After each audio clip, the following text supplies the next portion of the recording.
1870 সালে নীলফামারী জেলার সৈয়দপুরে ব্রিটিশরা একটি লোকোশেড চালু করে।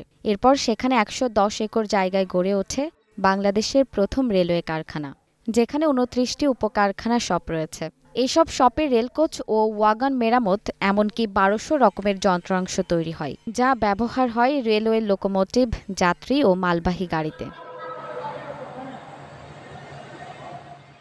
সৈয়দপুর রেল কারখানায় গড়ে প্রতিদিন ৩টি করে কোচ মেরামত হয়ে থাকে, কিন্তু বর্তমানে কারখানায় সরঞ্জাম যন্ত্রাংশের ব্যাপক সংকট দেখা দিয়েছে। এ অবস্থায় উৎপাদন বন্ধের উপক্রম হয়েছে দেশের বৃহত্তম সৈয়দপুর রেলওয়ে কারখানা। লোকোবল, স্প্রিং, বিয়ারিং, চাকাসহ খুচরা যন্ত্রাংশ, অন্য সরঞ্জাম সংকটে মেরামত কাজ বিঘ্ন হচ্ছে। বৃহত্তম রেলওয়ে এই কারখানাটি পড়েছে উৎপাদন সংকটে। একসময়ের কর্মচঞ্চল কারখানাটি এখন স্থবির। শ্রমিক কর্মচারীরা অধিকাংশ অলস সময় কাটাচ্ছেন। বন্ধ হয়ে আছে বড় বড় মেশিন। এখানে শ্রমিক কিন্তু সংকট, তারপরেও আমরা নিরলসভাবে কাজ করছি। জনবল স্বল্প, এই স্বল্প জনবল নিয়ে আমরা আমাদের আউটটার্নটাকে সফল করার চেষ্টা করতেছি। আমাদের অল্প সংখ্যক জনবল নিয়ে আমরা কাজ করে যাচ্ছি, তারপরেও আমরা অক্লান্ত পরিশ্রম করতেছি। পরিশ্রম আমাদের শ্রমিকরা করতেছে, আমরা ইনচার্জরা করতেছি।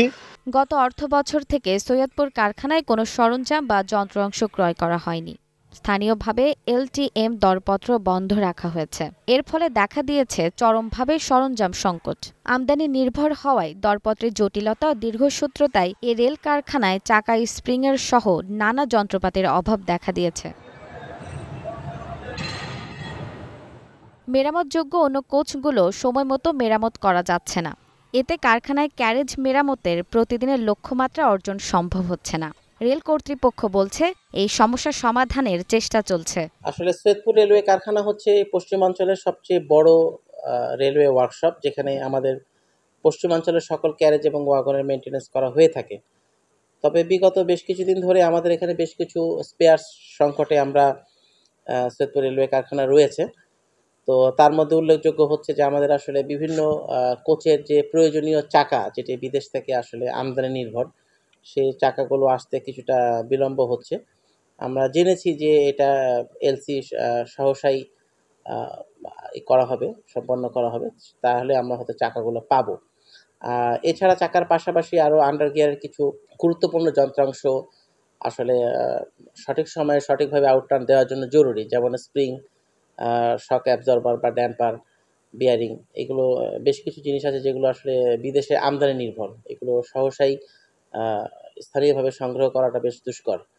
তো এসবের কারণে আমরা একটু ইয়েতে আছি, সংকটের মধ্যে রয়েছি। তবে আমাদের এখানে এক্সিস্টিং যে বিভিন্ন পুরনো কোচ ওয়াগন রয়েছে, সেখান থেকেই আমরা নিজস্ব পদ্ধতিতে ক্যানাবলাইজ করে আমরা আসলে আমাদের এই আউটটার্নটাকে ধরে রাখার জন্য আমরা অহোরাত্র পরিশ্রম করছি, এবং আমাদের সকল কর্মকর্তা কর্মচারী সর্বদিক থেকে আমরা সবাই মিলে এটা সচেষ্ট আছি কারখানাটার আউটটার্ন ধরে রাখার জন্য।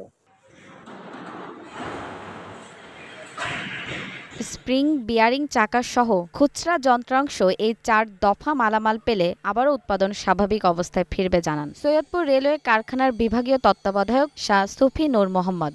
আপনারা জানেন সৈয়দপুর রেলওয়ে কারখানা একটি বিশেষায়িত কারখানা। এখানকার যে কোচ মেরামত এবং ওয়াগন মেরামতের জন্য যে মালামালগুলো দরকার হয় তার অধিকাংশই বিদেশ নির্ভর।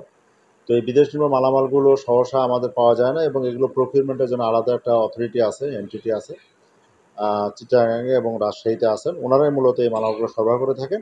এই মুহূর্তে আমরা 4 দফা মালামালের ব্যাপক সংকটে আছি। মূলত এই 4 দফা মালের কারণেই আমাদের বর্তমান কারখানার যে রেগুলার কর্মকাণ্ডের যে একটা ব্যাপকতা থাকবে সেটি আমরা করতে পারছি না। এই 4 দফা মালের মধ্যে আছে চাকা, বিয়ারিং, স্প্রিং এবং শক অ্যাবজর্বার। এই 4 দফা মাল আমরা পেলে আমাদের কারখানা মোটামুটি আমরা সন্তোষজনক রেজাল্ট আশা করে দিতে পারব। জেরিন জামান, নিউজ ডেস্ক, গ্রিন টিভি।